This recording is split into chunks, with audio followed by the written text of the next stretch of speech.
अस्सलाम वालेकुम नाजरीन, कॉरिडोर रिकॉर्डर में खुश आमदीद। चीन पाकिस्तान इक्तिसादी राहदारी के साथ मुंसलिक कहानियाँ रिकॉर्ड करते हुए मैं हूँ जून। आज हमारे पास है जुनकाओ पौधे गवादर की बंदरगाह पर अच्छी तरह से नशोनुमा पा रहे हैं और इसमें मज़ीद बेहतर कारकर्दगी की बड़ी सलाहियत है। मैं उम्मीद कर रहा हूँ कि चीनी जुनकाओ बहुत जल्द इस ज़मीन में जड़ पकड़ लेंगे। आपका म्यूज़िक प्ले ऑन हो जाएगा, जो दूसरे फ़ोनों में ये टेक्नोलॉजी नहीं है। और इसी में टेक्नोलॉजी आप फ्रंट बैक में इसी में भी आ है। चीन की इंटरनेशनल रेस्क्यू टीम 2005 के ज़लज़ले के दौरान तबाही के मुकाम पर सबसे पहले पहुंचने वाली बैनुल-अक़वामी रेस्क्यू टीम भी थी। जदीद जुनसाओ टेक्नोलॉजी न सिर्फ गुर्बत के खात्मे में पायदार तरक्की में मदद दे सकती है, बल्कि पाकिस्तान की समाजी और इक़्तिसादी तरक्की की ज़रूरियात को भी पूरा कर सकती है। पिछले 20 सालों में जुनसाओ टेक्नोलॉजी ने दुनिया भर में करोड़ों लोगों को फ़ायदा पहुंचाया है। हाल ही में जुनसाओ को गवादर में कामयाबी से लगाया गया है।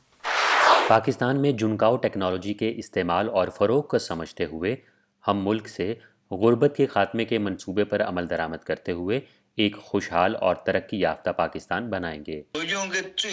जुनकाओ पौधे गवादर की बंदरगाह पर अच्छी तरह से नशोनुमा पा रहे हैं और इसमें मज़ीद बेहतर कारकर्दगी की बड़ी सलाहियत है। मैं उम्मीद कर रहा हूँ कि चीनी जुनकाओ बहुत जल्द इस ज़मीन में जड़ पकड़ लेंगे।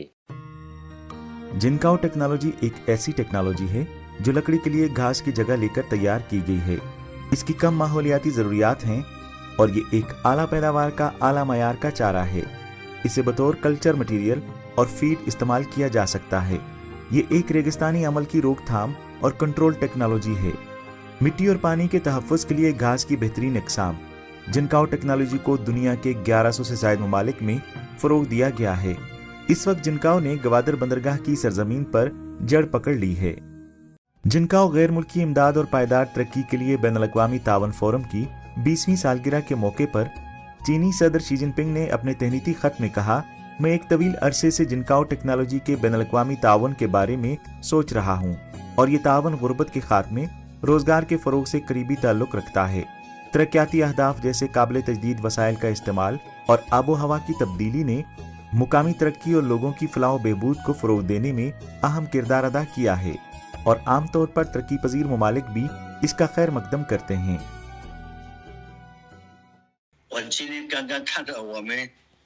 इसने मुझे और मेरी टीम को बड़ा मुतासिर किया है और इसने मुझे इस बात का एहसास दिलाया है कि मेरे कंधों पर एक भारी जिम्मेदारी है। ये फ़ोरम चीनी जुनकाओ की बैरूनी ममालिक को तकनीकी मदद के लिए एक संगे मील की हैसियत रखता है। हम बेल्ट एंड रोड मंसूबे की बेहतरी और पायदार तरक्की के अक़वाम मुत्तहिदा के 2030 के एजेंडे के हुसूल के लिए सख्त मेहनत करेंगे। लिंचनशी और इसके जिनकाओ के सफ़र को चीन के सूबा फुजियान से दुनिया तक के सफ़र करने में तकरीबन 40 साल लगे और अब वो ज़िंदगी की बुनियाद बन चुके हैं। 1983 में मैंने फुजियान सूबे की काउंटी चांगथिंग का दौरा किया और वहाँ मुझे मालूम हुआ कि मकामी लोगों को उम्मीद थी कि मशरूम की काश्त से वो गुर्बत से छुटकारा पा लेंगे, लेकिन इसके नतीजे में फफूंदी के जंगलात पर तनाज़ा खड़ा हो गया। चीन के सूबा फुजियान की चांगथिंग काउंटी के लोग मशरूम की काश्त पर इन्हिसार करते हुए गुर्बत से छुटकारा और अमीर बनने की उम्मीद रखते हैं।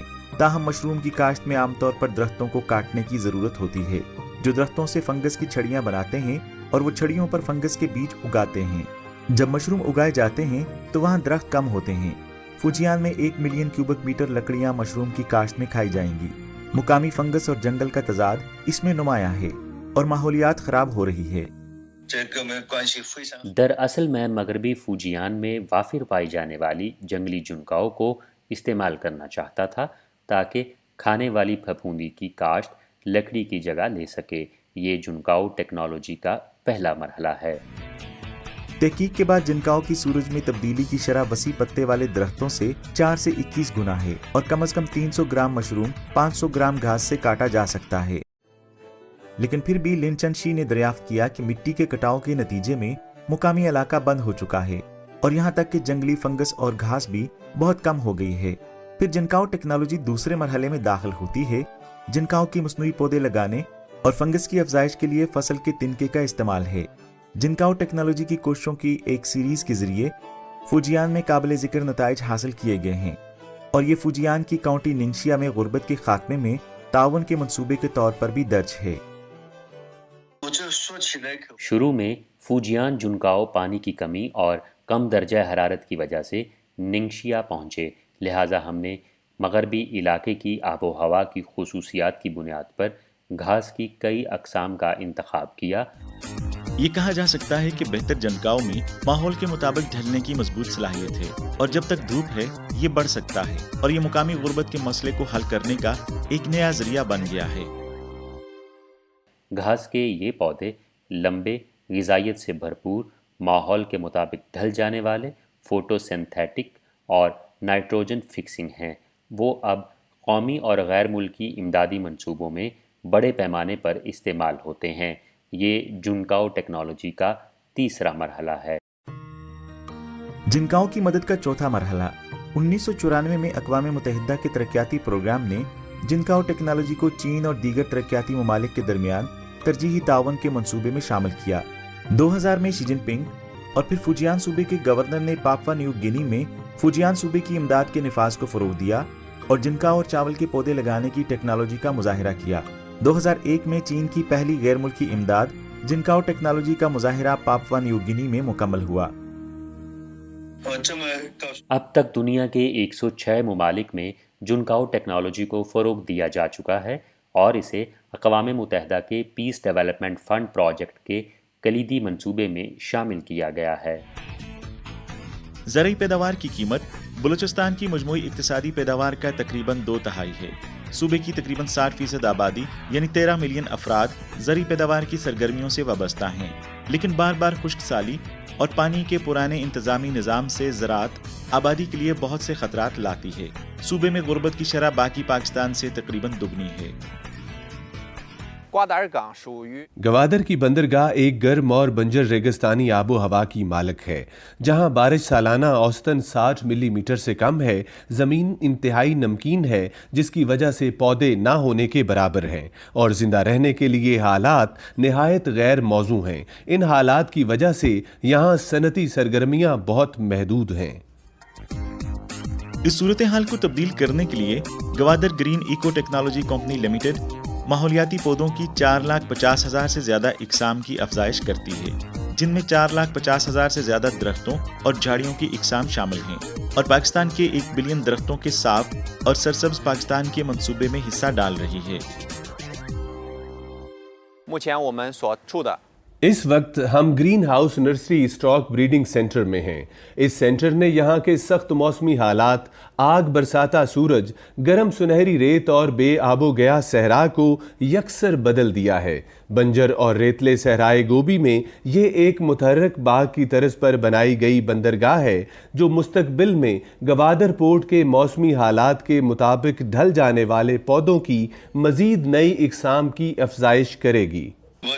जहां मकई काश्त की जा सकती है, वहां जुनकाओ लगाया जा सकता है। मकई पाकिस्तान की अहम मुआशी फसलों में से एक है, लिहाजा पाकिस्तान की आबो हवा इसके लिए बेहतरीन है। सिंकियांग, काशगर और होतन, जहां पाकिस्तान जैसी आबो हवा है, में जुनकाओ की फ़ी एकड़ पैदावार 13 से 15 टन तक पहुंच सकती है, जो मकई से 2 से 3 गुना ज़्यादा है। इसलिए मेरे ख्याल में ये टेक्नोलॉजी पाकिस्तान में भी काबिल अमल है। खुश्क साली के हालात में ज़राअत के जरिए गुर्बत से छुटकारा पाने के लिए जिनकाओ पौधे लगाना एक काबिल अमल ऑप्शन बन गया है। ये पाकिस्तान के लिए बहुत मुफीद है, क्योंकि ये ना सिर्फ मकामी बाशिंदों के लिए आमदन का ज़रिया बन सकता है, बल्कि मकामी सनतों और मुआशी तरक्की को फ़रोग़ देने के साथ साथ ज़मीन के कटाव को भी कंट्रोल कर सकता है, जिसके समाजी और माहौलियाती फ़वाइद हैं। जुनकाओ की उभरती हुई सनत की तरक्की पाकिस्तान में माहौलियात के तहफ़्फ़ुज़, रोज़गार में इजाफ़े, गुर्बत में कमी और देरपा तरक्की के हुसूल के लिए ज़रूरी है।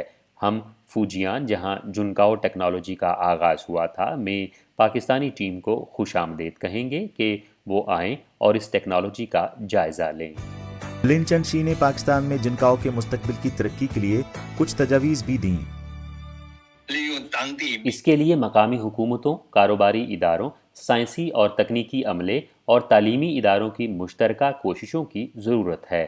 اس کے لیے صرف چینی تکنیکی ماہرین پر بھروسہ کرنا کافی نہیں ہے، لہٰذا میں پاکستانی حکومت کو تجویز دوں گا کہ وہ ایک وفد چین کے جھنکاؤ انجینئرنگ ٹیکنالوجی ریسرچ سینٹر کا دورہ کرنے کے لیے بھیجے تاکہ وہ فوجیان میں اس جگہ کا مشاہدہ کر سکیں جہاں جھنکاؤ انڈسٹری کا سب سے پہلے منظم طریقے سے آغاز کیا گیا۔ میرے خیال میں یہ ممکن ہے۔ تقریباً 22 کروڑ آبادی والے پاکستان میں 13 کروڑ 60 لاکھ موبائل فون صارفین ہیں، جن میں سے صرف 6 کروڑ سمارٹ فون استعمال کرتے ہیں۔ گویا کہ پاکستان کے ممکنہ سمارٹ فون کے صارفین کی تعداد کروڑوں میں ہے، جس نے نہ صرف مقامی مینوفیکچررز بلکہ بیرون ملک موبائل فون بنانے والی کمپنیوں کی ایک بڑی تعداد کو بھی اپنی طرف متوجہ کیا ہے۔ صوبہ پنجاب میں لاہور کی گلیوں میں چینی موبائل فون برانڈز کے اشتہار ہر جگہ نظر آتے ہیں۔ پاکستانی ان میں اوپو کو ترجیح دیتے ہیں۔ 2014 میں اوپو پاکستان میں متعارف کرایا گیا اور آج اسے 7 سال ہو چکے ہیں۔ یہ بہت طویل عرصہ ہے، مگر اوپو نے بہت تیزی سے ترقی کے منازل طے کی ہیں۔ اپنے آغاز سے اب تک ہماری ٹیم کے ارکان کی تعداد 4000 تک پہنچ چکی ہے اور ہمارے چینل کے شراکت داروں کی تعداد تقریباً 6000 ہے۔ آزاد جموں و کشمیر سمیت پاکستان کے مختلف شہروں میں اوپو کے شراکت دار موجود ہیں۔ جیسا کہ لانگ کانگ نے کہا کہ پاکستان میں اوپو کی کامیابی کوئی عام بات نہیں ہے، یہ سب سے پہلے 2014 میں آیا۔ جس پہلی مشکل کا سامنا کرنا پڑا وہ تھی چینل کی توسیع۔ پاکستان میں کوئی بڑا 3C چین سٹور نہیں ہے جیسا کہ چین میں سوننگ اور گوم ہے، لہٰذا اوپو کے لیے زیادہ مصنوعات فروخت کرنا مشکل ہوگا اگر یہ صرف اپنے خصوصی سٹورز پر انحصار کرتا رہا۔ اس لیے عملے نے فیصلہ کیا کہ باہر جا کر تقسیم کاروں کو تلاش کرنے میں پہل کی جائے۔ پاکستانی ڈیلرز عام طور پر خاندانی یا برادر سٹورز ہیں۔ شروع میں ان کے لیے اوپو کی مصنوعات پر بھروسہ دلانا آسان نہیں تھا۔ اکثر ملازم 40 یا 50 ڈگری کی گرمی میں ایک سے بات کرنے گئے اور مصنوعات کو آمنے سامنے متعارف کروایا۔ بڑے اور درمیانے درجے کے ڈسٹریبیوٹرز کے لیے ہم نے پاکستان میں سب سے پہلے پورے سٹور کے لیے مکمل پیکنگ فراہم کرنے کا آغاز کیا اور پورے سٹور کو نئے انداز میں ترتیب دیا، جس سے خریداری کا ماحول مزید بہتر ہو گیا۔ چھوٹے دکانداروں کو بھی ہم یہی سہولیات اور معاونت فراہم کرتے ہیں، جیسے صارفین کے لیے دکان کو پرکشش انداز میں سجانا، جس سے خریداری کا ماحول یکسر بدل جاتا ہے اور یوں مجموعی فروخت میں اضافہ ہوتا ہے۔ مارکیٹ کھولنے کے لیے سیلز چینلز کے علاوہ آپ کو ٹارگٹ صارفین کو بھی تلاش کرنا ہوگا۔ 2014 میں پاکستان کا سب سے بڑا گھریلو موبائل فون برانڈ سامسنگ تھا۔ اس کے ساتھ مقامی برانڈ کیو موبائل تھا۔ کیو موبائل اپنے جلد ختم ہونے اور سامسنگ اپنی اعلیٰ قیمت کی کارکردگی کے لیے مشہور ہے۔ مارکیٹ کے لحاظ سے $100 سے کم کے فون سب سے زیادہ فروخت ہوتے ہیں کیونکہ مقامی آمدنی زیادہ نہیں ہے اور لوگ قیمت کے بارے میں بہت حساس ہوتے ہیں۔ تاہم مارکیٹ تحقیق کے مطابق ہم نے نئے مواقع دریافت کیے ہیں۔ اس وقت پاکستانیوں کی پالیسی غیر مقامی طور پر خریدے گئے فونز کو لاک کرنا تھی جو درآمدی ڈیوٹی ادا نہیں کرتے تھے، اور جو مقامی صارفین کے لیے بیرون ملک سے خریدے گئے اعلیٰ معیار کے فون استعمال کرنا ناممکن بنا رہا ہے۔ اس مقصد کے لیے اوپو نے ان صارفین کے لیے اعلیٰ درجے کی مصنوعات کے لیے مارکیٹ کے اس حصے پر توجہ مرکوز کی اور اس موقع کو جلدی سے حاصل کیا۔ ہم نے آغاز ہی سمارٹ فون بنانے سے کیا اور کبھی فیچر فون نہیں بنائے، اگرچہ اس وقت یہ بہت مشکل تھا، مگر ہم نے بالواسطہ طور پر پاکستان کی سمارٹ فون انڈسٹری کی ترقی میں اہم کردار ادا کیا۔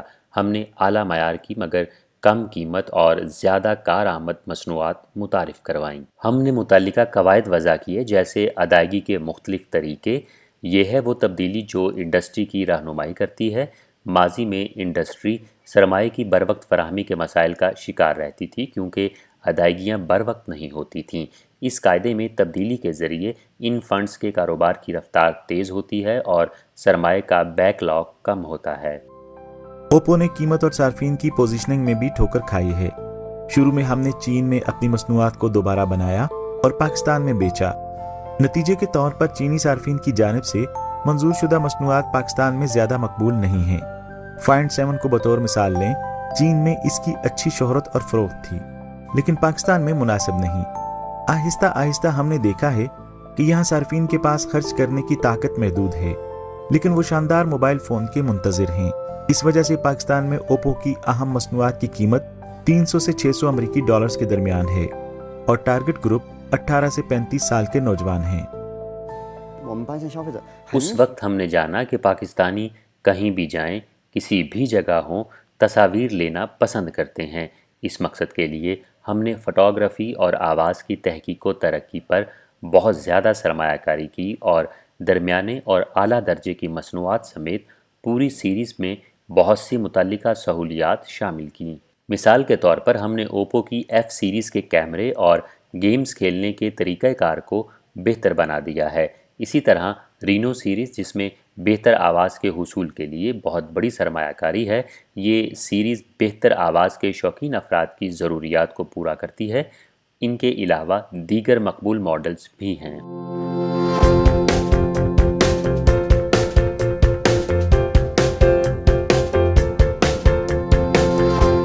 ओप्पो में हम आते हैं तो उसी प्राइस में आपको 50,000 रुपये में वो उसी स्पेक्स में मिल रहा है आपको 50,000 में आप। और इसमें जो यूज़ किया गया गरीला ग्लास 4 यूज़ किया गया, मीन्स कि आपका फ़ोन गिरता है और इसके जो LCD है वो टूटती नहीं है। और इसके मीन्स के फ़ीचर इसके बहुत अच्छे हैं। फ़ोन आपका ऑफ भी है, आपके जो टेक्नोलॉजी है फ़ोन ऑफ की भी आप डबल टैप करेंगे तो आपका फ़ोन ऑन हो जाएगा, ठीक है। और उसके बाद टेक्नोलॉजी आपको और ऑन बनाएंगे तो आपका कैमरा ऑन हो जाएगा ये। और एक उसमें फ़ीचर है आपके वी बनेंगे, वी बनेगा तो आपका जो है बैक लाइट फ्लैश लाइट ये आपकी ऑन हो जाएगी। और इसमें बहुत फ़ीचर है। आपका फ़ोन ऑफलाइन पर आपका ना आपने 2 फिंगर करना है, आपका म्यूज़िक प्ले ऑन हो जाएगा, जो दूसरे फ़ोनों में ये टेक्नोलॉजी नहीं है। और ये और इसी में टेक्नोलॉजी आप फ्रंट बैक में इसी में भी आए। मोबाइल फ़ोन के कुछ नए फंक्शंस को पाकिस्तानी सार्फिन ने खूब पजीराई दी है। ओप्पो का ज्यादा महंगा मॉडल जिसमें लिफ्ट कैमरा है वो बगैर लिफ्ट कैमरा वाले मॉडल से बेहतर फरोख्त होता है, जिससे जाहिर होता है कि मुकामी लोग इस तरह के फंक्शंस के लिए अजाफी कीमत अदा करने को तैयार हैं। जब हम पहली बार पाकिस्तान आए तो उस वक्त यहाँ बिजली वाफिर मिकदार में नहीं थी जैसा कि अब मुयस्सर है। उन दिनों हर रोज़ 4-5 दफ़ा लोड शेडिंग होती थी, जिसकी वजह से अक्सर लोगों के फ़ोन की चार्जिंग ख़त्म हो जाती थी। इस हकीकत को मद्देनज़र रखते हुए हमने फ्लैश चार्जिंग टेक्नोलॉजी मुतारिफ़ कराई। ओप्पो फ़ोन बहुत तेज़ी से चार्ज होते हैं। हमने एक स्लोगन दिया, 5 मिनट चार्ज करो, 2 घंटे बात करो। ये हमारी फ्लैश चार्जिंग टेक्नोलॉजी की आफादियत को ज़ाहिर करता है। ओप्पो में सर अब आप आते हैं तो ओप्पो में इसमें जो है बैटरी 5000 mAh की बैटरी है। किसी और फीचर में जाते हैं उसकी बैटरी कम होती है, इसकी बैटरी 4000 mAh की बैटरी होती है। और इसमें मेन प्रॉब्लम होती है हैंगी प्रॉब्लम। ये फ़ोन ओप्पो के ऐसे फ़ोन हैं इसमें हैंग नहीं होते फ़ोन, जितना मर्ज़ी आप यूज़ कर लें इसमें हैंगी प्रॉब्लम 0% है। किसी और फीचर में जाते हैं तो वो आपको हैंगी प्रॉब्लम बहुत देता है। पाकिस्तान मुमकिना तौर पर एक बहुत बड़ी मंडी है जिसकी आबादी 20 करोड़ से ज़ायद है। ये आबादी का बहुत बड़ा हिस्सा है। पाकिस्तान अब फ़ीचर फ़ोन्स से स्मार्टफ़ोन्स के सफ़र पर गामज़न है और अब भी तकरीबन 30% फ़ीचर फ़ोन ज़ेर इस्तेमाल हैं जिन्हें तब्दील नहीं किया गया। इसलिए मार्केट में स्मार्टफ़ोन्स की गुंजाइश बहुत ज़्यादा है।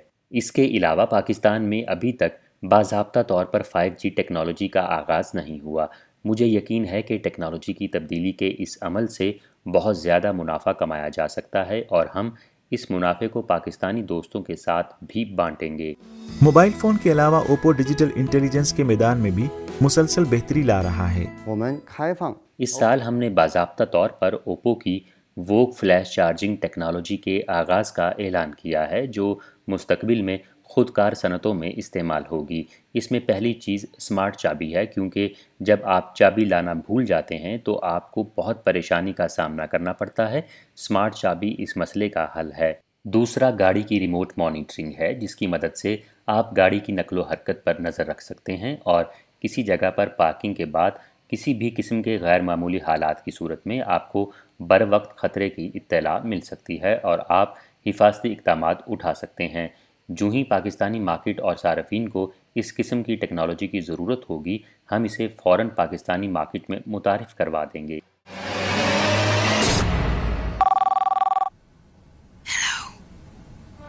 Find me. OPPO Find 智能手机。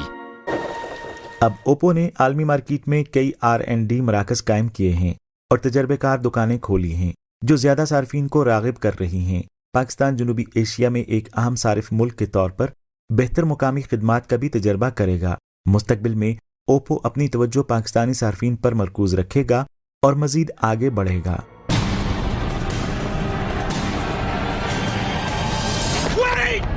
Find me. OPPO Find 智能手机。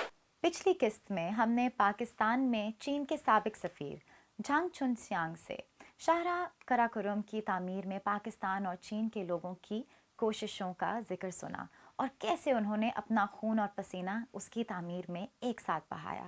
اس قسط میں ہم ان کی کہانیاں جاری رکھیں گے اور پاکستان کے ساتھ ان کی 23 سالہ رفاقت کے بارے میں بھی بات کریں گے۔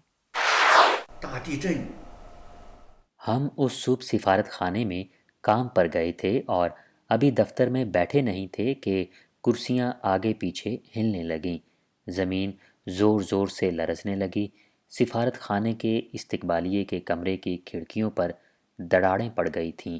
اس وقت 300 سے زائد چینی ماہرین اور کارکن شمالی علاقہ جات میں ہائیڈرو پاور سٹیشنز کی تعمیر کے منصوبوں کی سائٹ پر موجود تھے۔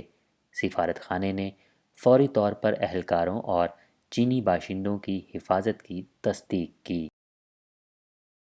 8 اکتوبر 2005 کو پاکستان کے صوبے خیبر پختونخوا اور آزاد کشمیر میں 7.6 شدت کا زلزلہ آیا۔ مرنے والوں کی تعداد 73,000 سے تجاوز کر گئی، تقریباً 70,000 شدید زخمی ہوئے اور 3.5 ملین افراد بے گھر ہوئے۔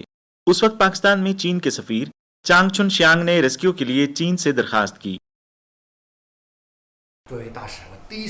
بحیثیت سفیر میں نے چینی حکومت کو فوراً زلزلے کی خبر دی اور تجویز دی کہ جتنی جلدی ممکن ہو ریسکیو کیا جائے۔